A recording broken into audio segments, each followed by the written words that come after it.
Hello and welcome to the pilot episode for Extra Question. This is the pilot where we find out if this works.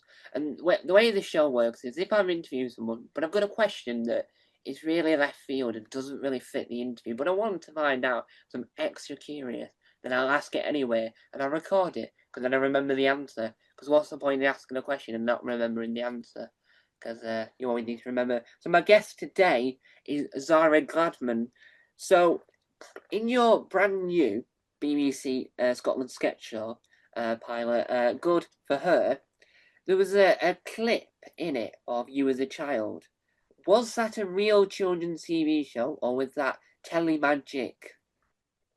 That was a real TV show called 50/50, which was on BBC One in the 90s. And that was a real clip. I was genuinely part of that show.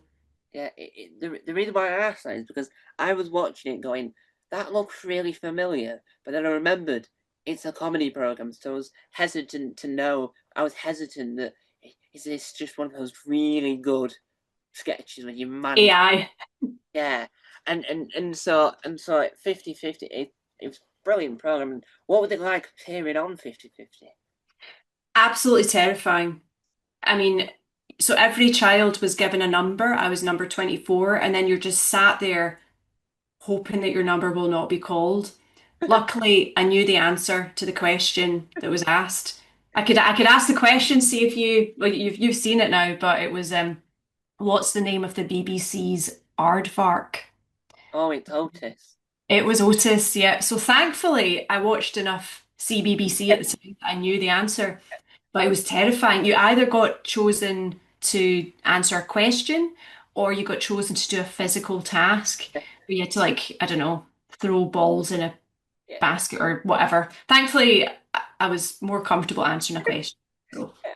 And do you, when you're making the show, Good for Her, was that a tricky bit to put in because you had to find the right moment to slot it in, but also you had to try and get the rights to it because it's even though it's no longer being broadcast, you still have to approach the production company to say, can we borrow the rights?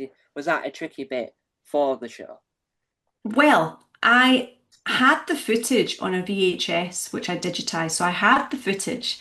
And then what I did was I asked the production company who I worked with, who are the comedy unit, who made Limmy's show and other Scottish programmes, to check in with lawyers on it. So there was a solicitor working on the show, which is a standard thing.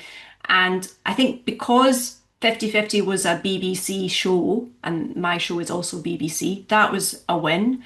And also because all of the children featured in that clip are now 40, there was no issue with, safeguarding or anything like that. So it was actually incredibly easy, which Yeah. was great.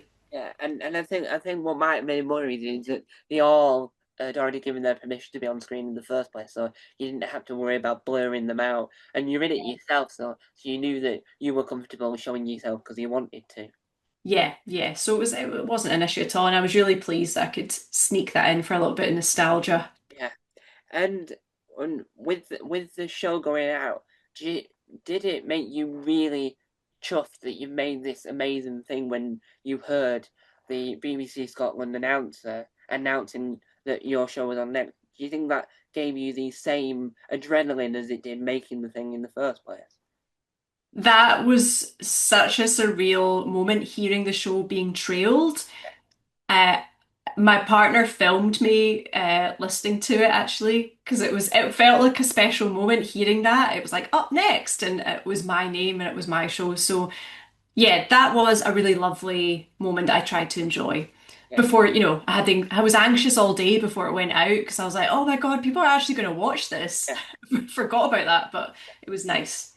And because of from what I can tell how popular it is, I've not seen the viewing figures, but from what I've seen, and I've seen it myself, so I loved it, and I love most things that BBC Scotland make in the comedy department anyway, so it was bound to be good no matter which way you looked at it. Do you think there's a possibility that it could go to a full series, or do you think it was a standalone thing? I mean, the dream for me would be to get to make a full series of it.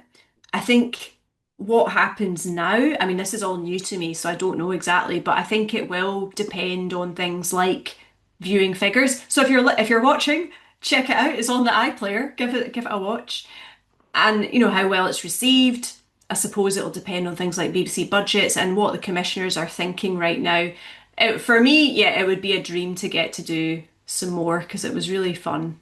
Yeah, and one of the things that I think that when making TV, you don't expect is that you were also on at the set. You were on just. I think I don't remember the scheduling because to be fair, once it's on the iPad, I get too excited and play it. Even though I should wait until it's broadcast live and just get too excited. Do you think that it was also amazing that you were having your show go out in the same day as Elaine Smith's new show that was equally as brilliant? Do you think that that also made it more of a special moment for you because you know that you were having a new show at the same time as someone that's really well known in the TV comedy world. Yes, I think the scheduling was perfect, to be honest. So the short film with Elaine C. Smith, who is an absolute icon in comedy. I mean, what a legend. The director of that show and the writer of that show was Paul Black, who is another fantastic comedian if you don't know him.